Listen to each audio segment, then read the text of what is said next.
다니엘 청년부 2.20 기도운동 뉴 버전. 어제와 같이 오늘 두 번째 시간입니다. 오늘 4월 7일이고요. 오늘 4월 7일 말씀과 그리고 짧은 스피치 그리고 기도 제목 전하면서 여러분과 함께 기도하는 시간 갖도록 하겠습니다. 제가 어저께 처음 해서 굉장히 어색했어요. 그래서 짧은 스피치라고 했는데 굉장히 길어졌던 걸로 생각이 되는데요. 오늘은 조금 더 임팩트 있게 여러분들에게 강렬하게 한번 해보도록 하겠습니다. 좀 긴장을 푸는다는 생각으로 개인기 하나 하고 시작하도록 하겠습니다. 네, 갑자기 개인기 하도록 하겠습니다. 이선균 성대모사 하도록 하겠습니다. 네, 오늘의 첫 번째 주문이다. 봉골레 하나, 크림 파스타 하나. 야 붕어. 네, 여기고요. 자, 말씀 같이 보도록 하겠습니다. 여기까지입니다. 네, 오늘 말씀은 4월 7일 화요일 말씀이고요. 마가복음 11장 12절에서 19절 말씀입니다. 어제는 마태복음 말씀 봤고요. 오늘은 마가복음 11장 12절에서 19절까지 말씀입니다. 우리 함께 읽도록 하겠습니다. 이틀날 그들이 베다니에서 나왔을 때 예수께서 시장하신지라 멀리서 잎사귀 있는 한 무화과 나무를 보시고 혹 그 나무에 무엇이 있을까 하여 가셨더니 가서 보신즉 잎사귀 외에 아무것도 없더라. 이는 무화과의 때가 아님이라.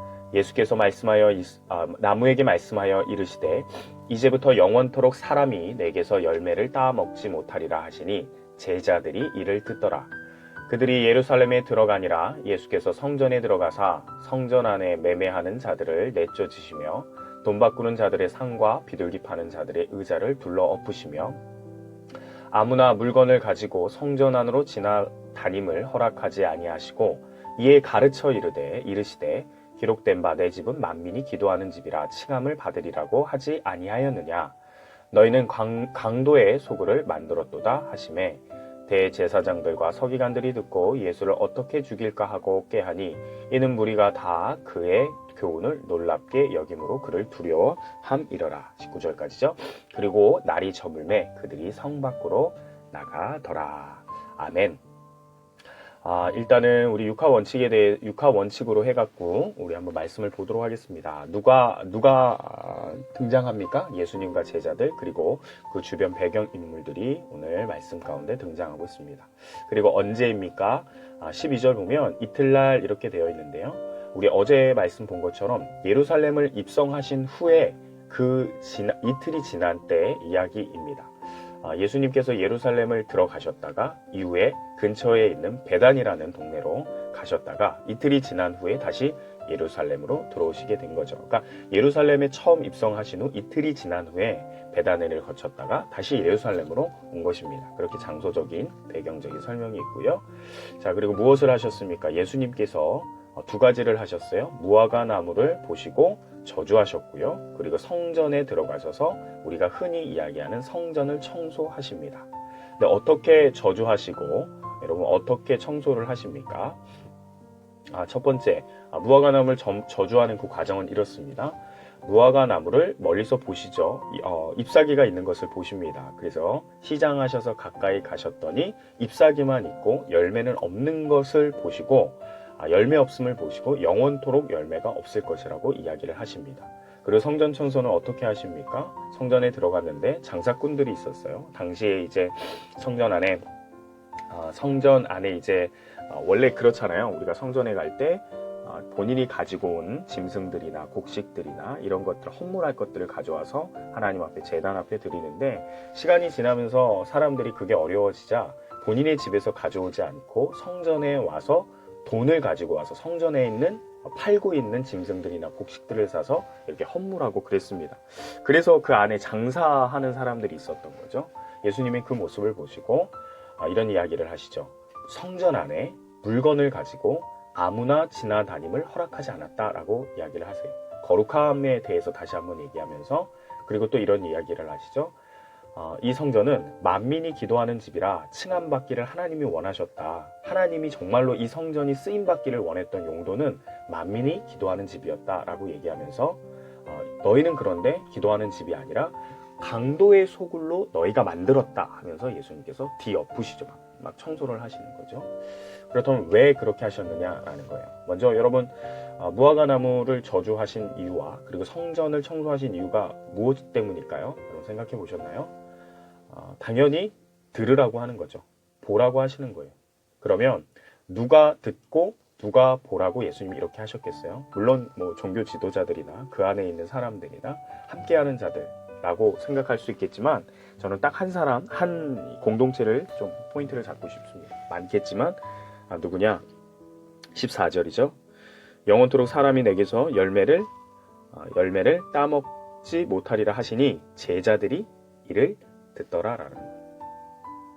열매 맺는 삶, 그리고 기도하는 집으로 하나님의 집을 만들어가는 것, 가까이에 있는 제자들이 보고 들으라는 거예요.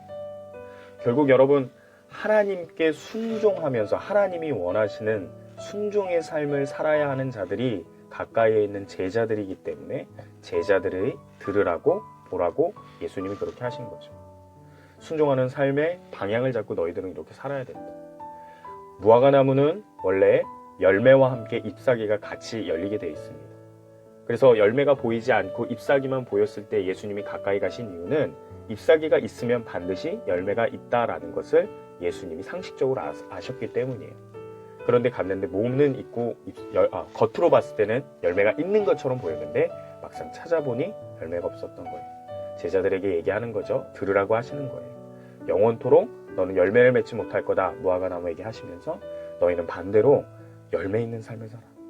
겉에만 번지르는 삶을 살지 말고 착각하는 삶을 살지 말고 실제적으로 열매를 맺는 삶을 살아야 된다. 제자들에게 얘기하는 겁니다. 그리고 예루살렘에 들어와서 이 집이, 이 성전이 기도하는 집이 될지 강도의 소굴이 될지 하나님의 뜻은 벌써 이야기되어졌는데 사람들의 몫이라는 거예요. 그러니까 오늘 예수님이 얘기한 거 보시면 너희들이 그렇게 만들었다라는 거예요.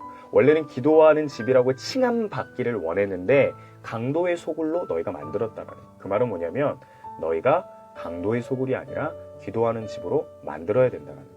기도하는 집으로도 만들 수 있고 성전을 때로는 강도의 소굴로 만들 수 있다는 거예요. 너희가 어떻게 하느냐에 따라서 달려있다라는 얘기죠. 그래서 제자들에게 얘기하는 거예요. 주의 성전은 주님이 계신 곳은 거룩한 곳으로 기도하는 집으로 만들 수 있어야 된다. 많은 사람들한테 얘기한 것 같지만 제자들에게 이야기하시는 거죠. 오늘의 말씀을 적용해 봅시다. 예수님께서 말씀하시고 보여주신 것은요. 몽땅 오늘날 우리에게 들려주시고 우리에게 보여주시기 위한 말씀입니다. 그리고 행동들입니다. 우리가 그렇게 살기를 바라시기 때문입니다.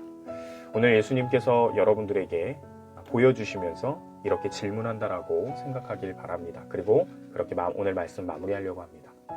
너는 오늘 어떻게 살래? 오늘 이 말씀을 가지고 우리 함께 기도하도록 하겠습니다. 우리 첫 번째 기도 제목은 오늘 말씀 마무리했던 멘트와 같이 여러분 오늘 어떻게 살기를 바라십니까? 여러분들이 의지를 갖고 살 때 여러분 하나님께 순종하는 방향으로 살려고 마음을 먹고 오늘 하루를 시작하셨습니까? 열매 맺는 삶, 내가 있는 곳을 하나님의 거룩함과 하나님의 영광이 드러나는 기도하는 곳으로 바꾸려는 삶, 그것이 우리의 기도의 제목이 되기를 소망합니다. 그런 오늘의 삶을, 오늘을 그렇게 살기를 소망합니다. 기도하시고요. 우리 두 번째 기도 제목은 공동체를 위해서도 우리 함께 기도하도록 하겠습니다. 우리 공동체가 우리에게 허락되어져 있는 함께 예배하라고 하나님께서 허락하여 주신 장소가 있죠. 그 장소에서 참되게 하나님이 원하시는 기도하는 집으로, 강도의 소굴로 만들지 않고 기도하는 집으로 만들 수 있는 우리 공동체가 되도록 모두가 거기에 대해서 열심을 낼 수 있는 공동체, 그렇게 하나님의 말씀에 순종하는 방향으로 세워져 나가는 공동체를 위해서 기도해 주시고요. 나라와 이 민족을 위해서 계속해서 기도하실 때 코로나 백신 빨리 나올 수 있도록 기도해 주시고요. 실제적으로 경제적인 어려움으로 인해서 우리 다들 표현은 안 하지만 우리 각 가정마다, 청년들 공동체에 있는 가정마다 어려움을 겪고 있는 가정들이 있습니다. 그 경제적인 부분들에 있어서 빨리 회복이 될 수 있도록, 하나님의 때가 빨리 올 수 있도록, 그리고 그 안에서 코로나 사태가 결국에는 믿음과 떨어지지 아니하기 때문에 믿음과 신앙 안에서 잘 해결될 수 있도록 우리 세 가지 놓고 기도합시다. 나 자신과 우리 공동체를 위해서, 그리고 이 사태를 위해서 우리 함께 말씀 기억하면서 기도하도록 하겠습니다. 우리 함께 기도하겠습니다.